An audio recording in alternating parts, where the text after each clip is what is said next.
Des violences inter-écoles avec utilisation d'armes blanches, l'école ivoirienne va mal. Réforme dans le secteur du permis de conduire, les inspecteurs suspendus. Et puis temps gris pour les constructeurs immobiliers, tout ou presque augmente au niveau des matériaux. Madame, Monsieur, bonsoir et merci d'être avec nous pour la rétrospective de l'actualité de cette semaine sur UFC Africa TV. C'est à vous donner froid dans le dos des adolescents qui se livrent à une guerre inter-école et qui, pour le faire, utilisent des armes blanches.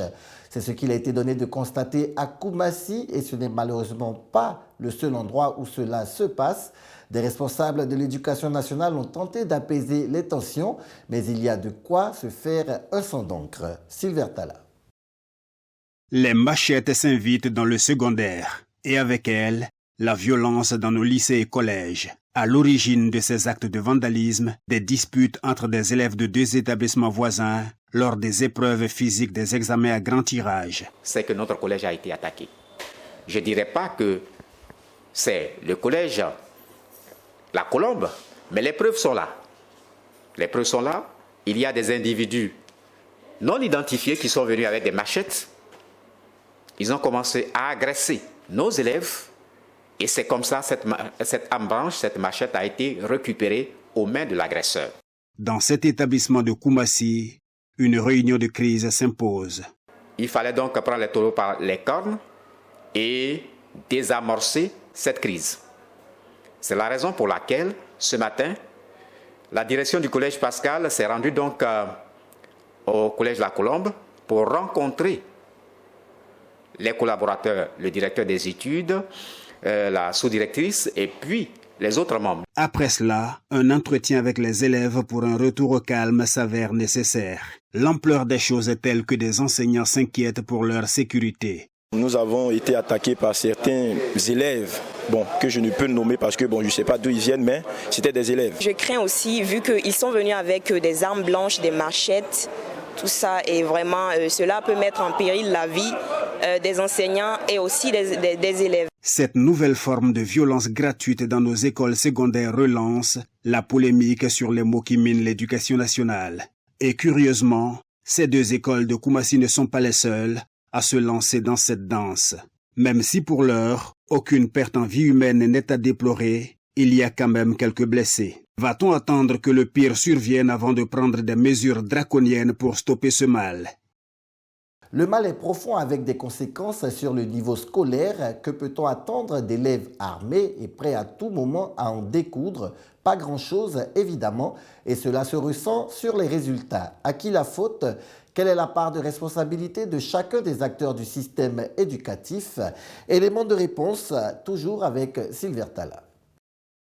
L'école ivoirienne va mal, et cela n'est un secret pour personne. Des voix s'élèvent alors pour situer la part de responsabilité des acteurs concernés par cette situation. Les intervenants sont unanimes, la part de responsabilité des apprenants est évidente, mais au-delà, d'aucuns disent que certains enseignants ont les mains trempées. Les enseignants ont une part de responsabilité dans la baisse du niveau scolaire des élèves, car maintenant, les enseignants de nos jours sont plus trop rigoureux. Ils s'adonnent à la facilité, ils donnent moins d'exercices aux élèves, et quand les élèves traitent l'exercice, ils ne prennent plus la peine de vérifier.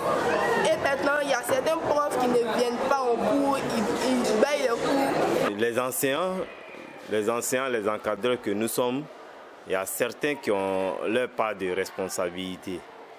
Il y a certains qui ont leur part de responsabilité parce qu'on ne fait pas le travail correctement. Le doigt accusateur de cet élève indexe certains parents. Moi, je parle pour les parents, par rapport aux parents qui laissent leurs enfants ne plus étudier ou ne plus se concentrer sur les études. Ils ont fait en sorte que les enfants ne soient plus concentrés, ou ils ont donné des moyens pour distraire ces enfants-là. Le système éducatif reçoit à son tour un coup de fouet de la part de ce responsable d'encadrement. Il y a la responsabilité du système. On ne parle que des droits des apprenants, mais le personnel d'encadrement, les enseignants ont aussi des droits. À cela, il faudra ajouter les effectifs pléthoriques et le manque d'enseignants. Le mal est donc profond, mais c'est déjà un bon départ que chaque acteur fasse un mea culpa, maxima culpa. Cela sauvera peut-être notre école et au-delà donc notre société de demain. Un autre secteur qui va mal, c'est celui du permis de conduire. Sésame pour être au volant d'un véhicule. Le permis est aujourd'hui loin d'être un mérite. On en veut pour preuve le nombre d'accidents de la route.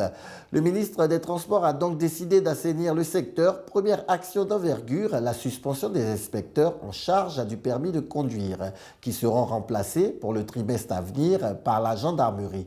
Vos réactions au micro de Denis Kouma. Mauvaise conduite, non-respect des feux tricolores et des panneaux de signalisation, dépassement dans des virages, accidents, autant de dérives qui sont le quotidien de bon nombre d'automobilistes. Cette mauvaise conduite fait planer le doute sur la formation pour obtenir le permis de conduire. Une réforme s'impose. Et les choses ont d'ailleurs commencé à bouger avec la suspension des inspecteurs chargés d'auditionner les candidats du permis de conduire. Une décision saluée par les usagers. Merci vraiment à l'État d'avoir pensé un peu à cela. Parce que si l'État ne voyait pas ce côté-là, je pense que ça allait prendre de l'ampleur. Et puis chaque année, on allait avoir peut-être des pertes de vie humaine. Je pense que c'est une très bonne mesure. Je constate même que ceux qui font du transport et qui sont handicapés et qui ont le permis, ça c'est pas normal. Il faut dire que l'État essaie de réorganiser au niveau des permis, juste la base, au niveau de l'auto-école jusqu'à l'inspecteur. Suspendus, les inspecteurs seront remplacés par les agents de la gendarmerie à compter du 3 mai 2021. Désormais, pour obtenir le fameux sésame, il faut passer devant un gendarme qui est chargé d'évaluer les connaissances des examinés. Une mesure qui ne rencontre pas l'adhésion de tous. La manière dont ils ont suspendu les inspecteurs à faire des permis là, c'est gauche. Les gendarmes connaissent quoi dans faire des permis? C'est qu'ils ont donné moyennement encore à les gendarmes. Ils n'ont qu'à laisser les inspecteurs et puis ils n'ont qu'à les suivre de près. Ils n'ont qu'à mettre les gendarmes pour les suivre de près. Voilà, là on est d'accord. Quelqu'un qui est déjà en tenue, population, quand tu le vois, tu as peur. Donc ça va nous poser problème. Ça va se terminer sous raquettage que le pays ne veut pas qu'on a qu'à faire là. Même si ce n'est pas lui-même qui dit qu'il faut donner l'argent, forcément, là, il y a des gens qui vont passer pour les corrompre. Alors quand ça va commencer, ah chef, tiens, il faut boire l'eau glacée, chef, tiens, il faut boire ton nyamakou avec ça, prendre une bière avec ça, ça continue comme ça.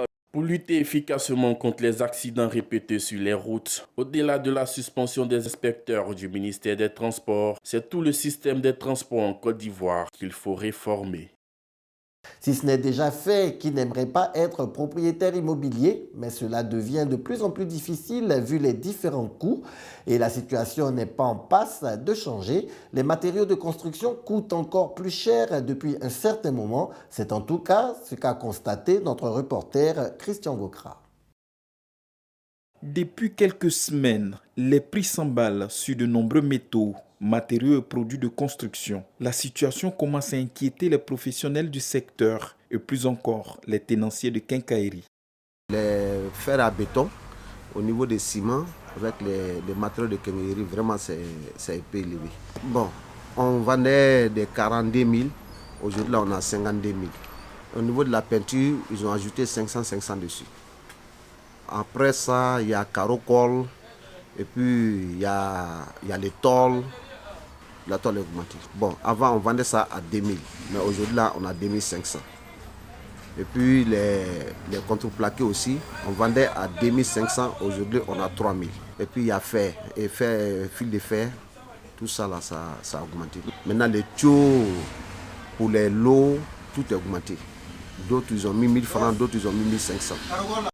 Une situation qui n'est pas faite pour arranger les consommateurs et les détaillants subissent le coût. Ah, ça n'arrange pas les clients. Parce qu'à chaque fois, on est là, ça ne fait pas là avec les clients. Non, ils disent c'est trop. Les acteurs du secteur, confrontés à la hausse des prix de nombreux matériaux, appellent le gouvernement à prendre des mesures. On souhaite qu'ils n'ont qu'à diminuer un peu de matériel pour que nous tous on puisse travailler. Face à cette situation, certains opérateurs immobiliers ont ralenti quelque peu les travaux sur leurs différents chantiers. Pour rappel, depuis fin 2019 jusqu'à la fin de l'année 2020, le prix du ciment a connu une baisse de 30%. C'est la fin de ce journal. Merci d'être resté en notre compagnie. Très bonne suite de programmes sur UFC Africa TV.